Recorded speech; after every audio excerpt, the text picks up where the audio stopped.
And McKell. That'll be the way when I get the bad landing, is when you turn the video on. No, it'll be perfect. Out having some fun with the T-45. Yep, flight number 6. Yeah. Awesome. It's going well.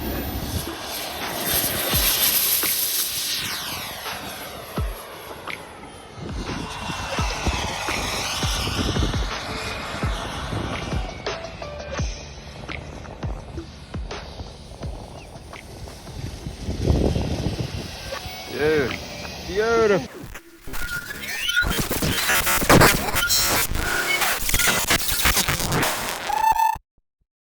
Pilots, welcome back to Mickey BRC. Hope you're all doing well. Hope you're getting a lot of stick time in. Sorry it's been such a long time since I last posted a video. Yoda was gracious enough to give us an update on the Linton Jet 85, which we're still continuing to test.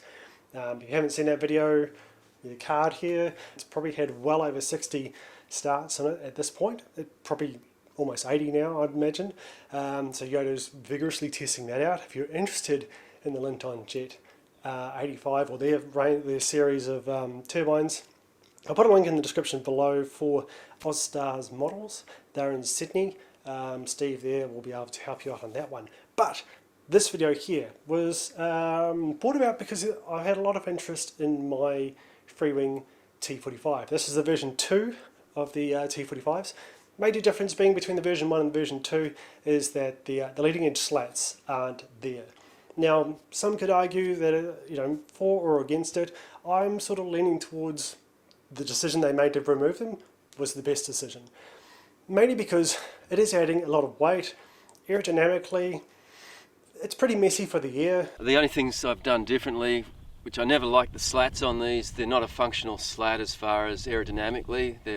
If you have a look at them when they're open, it's quite an ugly show going on for the poor old air. I could almost argue that it's more there for aesthetics than it is there for actual function. And it was something I was going to remove anyway if I had received the version 1. So just like what Yoda has done with this one, obviously with the version 2 you don't need to do it, and it lands fine. You don't really need it. It comes in really nicely, and one thing I found really surprising about this model is in high winds, it's like I maiden mine on a 20km/h wind, but the jet handles it so well. It's rock solid. And I'm really happy with my conversion. So I've got a Gaspar X45 Zykoy turbine in mine, and it's been running flawlessly. I've had around about 25 flights alone on the T45, and no major issues, other than sort of the general maintenance items, things like the landing gear, re-tightening them up and re-greasing them. But other than that, she's a very, very rock solid platform, and it's something that I keep kicking myself as to why I didn't get this one earlier. But yeah, absolutely love the T-45. The reason for this video was I had questions about how I've set mine up. For those of you out there who are into EDFs, kind of thinking about stepping into turbines, I feel this is a really good way to step into turbines, especially if you're accustomed to EDFs. We already know that these airframes fly exceptionally well as EDF. And moving over to turbine, especially with the likes of the Zykoy as your power plant, it's just, there's hardly any sort of transition. Once you get over the mindset of, I've got so much money into this, and that can be kind of daunting, especially when you're stepping from, say, a $700 model plug and play to something that's cost, or almost $3,000 I've put into the T-45. This is Australian dollars, by the way. And you have this mindset of, or this daunting sort of fear like I did. I mean, I'm not a great pilot and fly, and I usually try and get out every weekend, but I just like any of you out there, you're throwing this much money into a product, you want it to go well. And I feel that the T-45, the Avanti, and a couple of other Freewing or FMS models would be perfect for this sort of setup. The X45 and into a foam aircraft. Now, some would argue as to why you would do this to a foam model. Well, the way I think of it is, we already know that these jets fly well.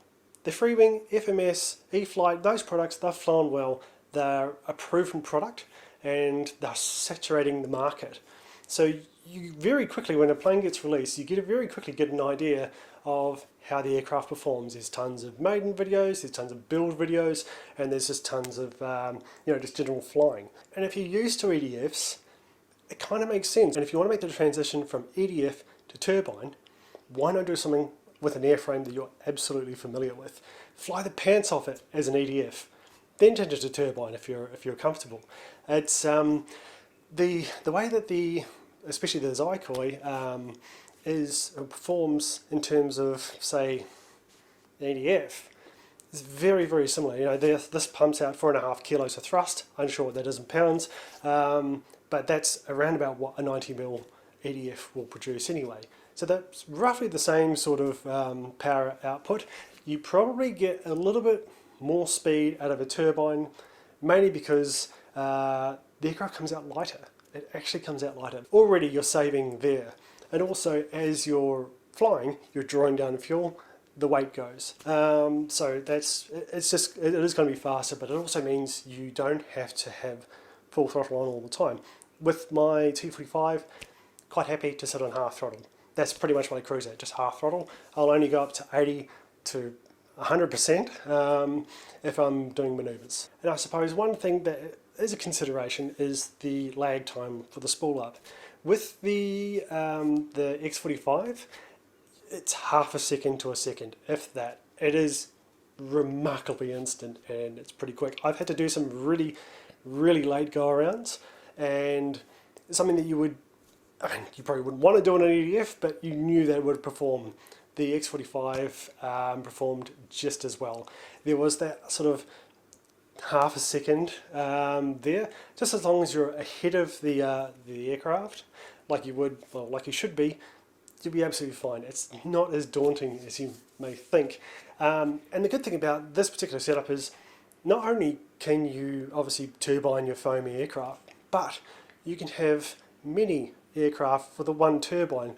Zykoy do a really cool install kit, which includes your pump, all your control units and that for the turbine itself. So basically you just unplug the turbine, 4 bolts, unplug it, unplug the electronics, unplug the hose, switch it over to a new aircraft, plug it all in, and do your prime, and off you go. And so you're talking like less than 15 minutes. Now that's less than what you would to spend on charging batteries. And the great thing about these turbine conversions, as long as you've got fuel and decent charge in your receiver pack and or your turbine pack, you can go for so many flights. The most I've had in one day is about 8, and never need to charge a battery throughout the whole day. It just keeps on going and going and going. Anyway, so like some of you were asking, I'm just going to show you just the basics of what I've done for my one. So let's jump straight into it. So you can see here we've got the air trap. Air trap is pretty important. Any air bubbles that go into the turbine, it's going to shut it down. And that's definitely not something you want, especially in critical phases of flight, like your takeoff, your landing, or you're setting up to land. You definitely don't want that to happen. So an air trap is really, really important. Some again would argue you don't need one, as long as you have a felt pickups. That you don't really need one. Make your own decision on that. My advice would be to use an air trap. It does its job well, and there's plenty of options out there for you. There's the MAP ones, the MAP UAT, which is really good. They're plastic, they're lightweight. HSD even have the plastic air traps, and then you got stuff like Interco and a few other brands as well that have different air traps which you can use. I sort of stuck with the 93 I think mil to be exact Interco air trap. That works fine. I used it on my MiG-21, and obviously now I'm using it the same sort of product in the T-45. The next thing is the fuel tank itself. Make sure the hoses are recommended to be used with Jet A1. I would recommend Jet A1 over diesel. Now again, some could argue that they both have the same power outputs, and that one it's pretty much the same as the other. I use Jet A1 simply because I have it readily available. And I use a 4% mix with turbine oil, and then another 1% with a synthetic 2-stroke oil, and that seems to be a really good mix. Something that Yoda does is he puts in a product called BioBore. It's like an additive to stop algae build-up. Algae can build up in the fuel and obviously block filters and that. So maybe you want to consider that. Fuel tank is an extreme flight fuel tank. Look, to be honest, a generic fuel tank in this sort of style will work fine. There are some kits out there where people manufacture molded tanks and they'll give you the thrust tube. That's entirely up to you whether you want to go down that route. I've gone down this route because hobby stores have these sort of items, or you're able to get these items domestically or internationally pretty easily. So it's just a 1 litre fuel tank, and again this gives me, as soon as I start the engine and it's stabilised, that's when the timer comes on, and that's 7 minutes from there. The other thing to consider is the thrust tube. Now, thrust tubes, they come in different shapes and sizes and materials, and you can get a single wall, double wall. This is what I've done for my one. I will always pick a double wall pipe over a single wall. The main reason being is the physics that goes on with the thrust tube kind of makes sense. So you've got the inner tube. The inner tube is where the heat is going. It's the hot part that's coming out of the turbine. Then you've got a corrugation that runs the span of the thrust tube itself, and then you've got an outer pipe. So what happens here is when the hot gases get pushed out and out the end of the pipe, it creates a low pressure. That low pressure then draws in cold air in the corrugation and the outer pipe. That cooling air creates a barrier, so therefore you can the heat doesn't affect the foam. It doesn't. There's no heat damage or anything from it. Theoretically, if you sit it up right, you should be able to hold the pipe and not get burnt. I wouldn't recommend doing that. With those sort of physics on your side, rest assured that you're not going to be burning anything, pending that you set it up. Airflow is key. With the turbine, it is a little bit different.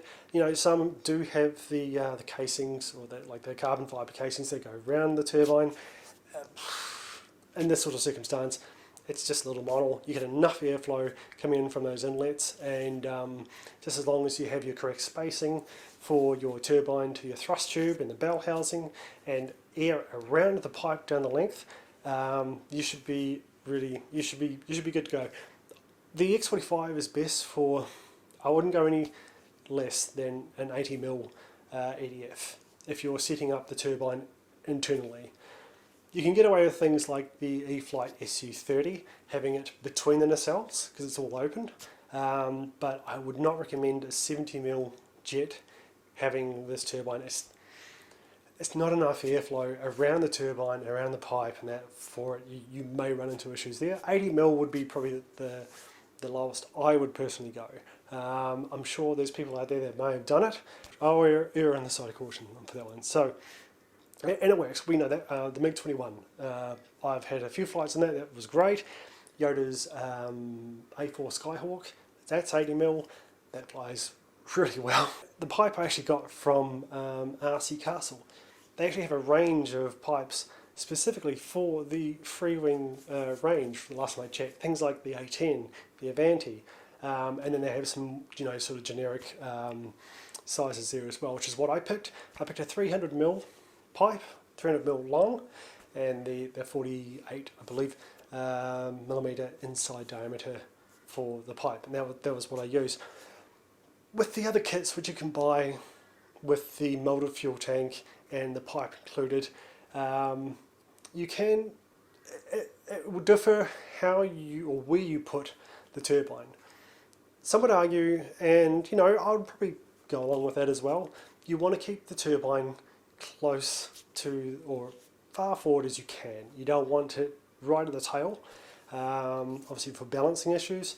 Sometimes that's unavoidable depending on the type of aircraft, but for the T-45 I've got mine like 10mm ahead of where the EDF would be placed. So where the EDF is sat in, screwed down, the turbine for my one is about 10 mil ahead of that one, so towards the nose. I did do some other things to it, like I've taken the air brakes out. The actual air brakes are there, but the servos I've taken out. I saved around about 60, almost 70 grams just by doing that. And right up in the nose, the nose cone comes off.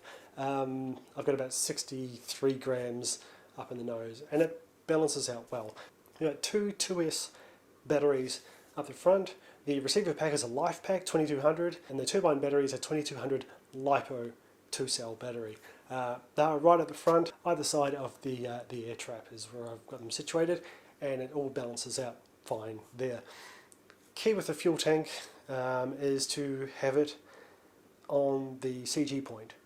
So as it's drawing down, it's not going to affect the CG. You don't want a nose heavy plane full of fuel leading to a tail heavy plane when you're landing. That's going to cause obviously issues. So be aware of where you place your tank. With the T-45, there is a V section which is all foam. It's basically to bring the airflow from the inlet cleanly into the EDF area. I cut that and put the fuel tank there. So really the T-45 is a really good choice for jumping into turbines if you're well versed in EDFs. It flies like a sports jet, but it does have that scale appearance, and yeah, there is a bit of a stigma, I suppose, with the Hawks and the tip stalls and stuff like that. If you plan your landings well, you're not going to have any issue with this plane. It is a very forgiving plane. I've made some very close calls with this plane in the turbine configuration, and I was pretty sure that I couldn't have pulled it off with anything else but the T-45, maybe the Avanti, but it's a very confident jet, and it's a very honest jet, and I like that it's not sort of froofed up with unnecessary items on it. Again, you could argue for and against those sort of things, but I really think that Freewing did a really good job in rethinking it, reinvigorating this particular model. Like I said, it's about 5-6 years old, so for them to look at it and bring out the new version, it's a really rewarding aircraft, and kudos to the engineers at Freewing who thought about those sort of things to reignite the T-45. It's such a cool plane. So that about does it for me there, guys. Again, I hope you're going out and flying. I know that it's quite cold for you guys over in the US. It's hot here at the moment, but yeah, if you are getting into turbines, don't be afraid of jumping into something like this. Like I said, we already know the products well in terms of the EDFs and that. And the good thing about this particular turbine is you're not just restricted to the foamies. There are a few composite models out there that'll happily take the X45 as its power plant. Black Horse do an L39, I think Phoenix does one as well, Sebart have an MB339, I think they have a Hawk as well that'll take these turbines, and there's a few other sports jet models out there in that sort of composite range. If you're into that sort of thing, that'll happily take this the X45, and it's a really trustworthy turbine. Yeah, so again, don't be afraid to jump into turbines. It can be daunting at first, I know from my own experience. I probably shouldn't have started out in turbines in the MiG-21, but I had a lot of confidence in the jet, and it did fly well. I've sort of parked it at the moment because I really like the T-45, like getting to know it. So yeah, and I'm kind of thinking of new ideas of what to do, what else is currently on the market. There's a few sports jets. I'm more of a scale guy, but then again, I can definitely appreciate the sports jets. But yeah, be sure to leave a comment below, and I'll happily answer any questions you may have. So happy flying, and we hope to see you at the field, maybe with a turbine. Cheers guys, see ya.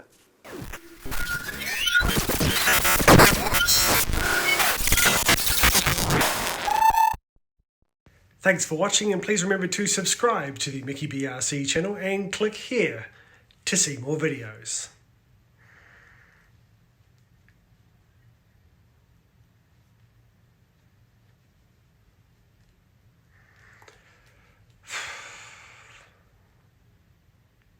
Well, come on, pick something.